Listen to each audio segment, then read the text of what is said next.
So today, a new BJP leader has made a statement saying that regional parties are very small. My Tipra Motha is a very small party which will not survive for very long, and a constitutional demand for Greater Tipra land will never happen. So I guess if this is the official position of BJP, then they're a very big party. Of course, they're the richest party in India.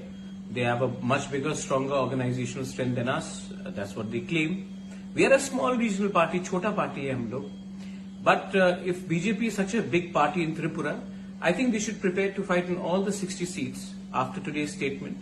And we will fight in 30 to 35 seats ourselves. And let us see who wins in the end. All I want to say is that, arrogance leads to the downfall of the high and mighty. We may be a small regional player, but let me tell you one thing. We are not corrupt, we are not here to compromise, and we are not going to let BJP have it their way. If they are ready to fight on their own, well, Tipra Motha will answer them on the ground, and I don't think after such statements there is a possibility of alliance in the future.